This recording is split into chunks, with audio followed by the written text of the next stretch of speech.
პირველ რიგში მინდა ვთქვა, რომ ეს მართლაც ძალიან მნიშვნელოვანი პროცესია, იმიტომ რომ თბილისის მერი ეს არის პრეზიდენტის შემდეგ მეორე ყველაზე მაღალი ხმების რაოდენობით არჩეული თანამდებობის პირდაპირ არჩეული თანამდებობის პირი საქართველოში და ამგვარად ეს არ ჩაითვლება ჩვეულებრივ მოვლენად. ეს პროცესი ეს არის მართლაც ძალიან მნიშვნელოვანი და საყურადღებო რამ და ჩემთვის ძალიან საგანგაშო რამ.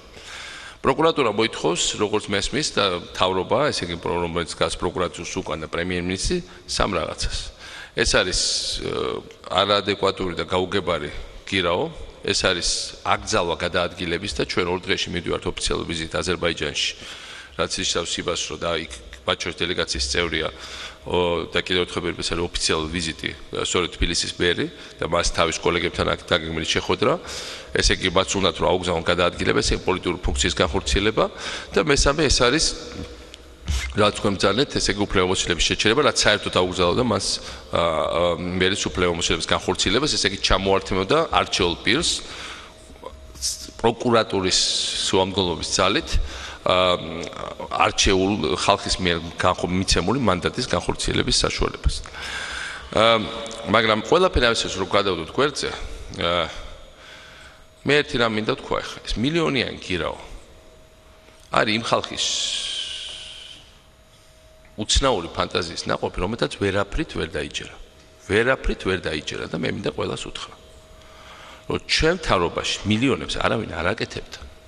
ვერ გააკეთებდა, არ გააკეთებდა, არ გავაკეთებიებდით და ეს არ იყო ჩვენი მოწოდება. ვერ დაიჯერა ამ ხალხმა. რომ შეიძლება მართლა გულწრფელად გინდოდეს შენი ქვეყნის აშენება, მართლა გულწრფელად გინდოდეს ეს აღშელო, მართლა გულწრფელად გინდოდეს რომ შენ შვილებს და შვილიშვილებს კონდეს კარგი მომავალი და ცხოვრობდნენ ნორმალურ ქვეყანაში და პირად ჯიბის გასქელება მართლა შეიძლება არ იყოს შენი мотиваცია. რა მილიონებზე გველაპარაკებია, მილიონებზე და მილიარდებზე გველაპარაკებია. გველაპარაკება ის ხალხი, ვინც მართლა აკეთებდა ამას 90-იან წლებში, ვინც დაბრუნდა ახლა თანამდებობებზე. და ვისაც ვერ წარმოუდგენია, რომ თუ ესე არ ვაკეთებთ მილიონებს, ესე სულელები და ბრიყვები ვიყავით და მაგარ სკამს ვაცდენით და იმაზე მეტად მე ის მაღლობებს, რომ თქვათ უგულავას წაუყენეს ის თანხა, რაც მას არ შეიძლება ფიზიკურად კონდეს. რომ ეს ხალხი მოვიდა, ვისაც გონია, რომ საჯარო სამსახურში ფულს თუ არ აკეთებ, ხარ იდიოტი. და აი ეხლა ესენი არიან საჯარო სამსახურში, ესე ამათ აქვს დღეს საშუალება ფულის კეთების თუ ამის საშუალება მიეცათ. ამ ფსიქოლოგიით მოსული ხალხია. ეს არის პრობლემა დღეს საქართველოსთვის და არა ის თუნდაც ის რომ ვინმეს დააპატიმრებენ თუ რამეს წარუდგენენ. მოვიდა ხალხი, ვისაც ხანერად ვერ წარმოუდგენია.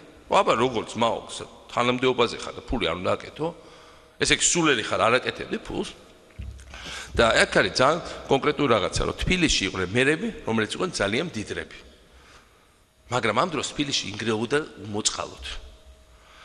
მერე მოვიდა ზურაჭი აბერაშვილი, რომელიც დროსაც დაიწყო აღშენებლობა და უგულავას დროს ყველა ერთად ვაშენებდით, მათ შორის ჩვენ დედაქალაქს. შეუძლებელი ერთდროულად აშენო და ფულიც აკეთო. იმიტომ რომ ფული საიდან უნდა მოიტანა ბიუჯეტი და ან ეს ფული იდება შენებლობაში, ან ეს ფული იდება ჯიბეში. სანამ იდებოდა ჯიბეში, მშენებლობა არ ხდებოდა. ეხლა ჩაიდომ შენებლობაში და ესე იგი ჯიბეში აღარ ითება. რა უნდა განსაკუთრებით გაუგებრებისთვის ვაპობ. არ არსებობს ორმაგი ბუღალტერი, ან ჯიბე, ან აღშენებლობა. და თუ უგულავას შეიძლება რომ ჩადოს კი ბატონო შუშის ხიდი გირაოში, ჩაიდოს შუშის ხიდი გირაოში. თუ შეიძლება ესტაკადები ჩადოს გირაოში და ახალი გზები. ჩაადნებიონ ესტაკადები გირაოში.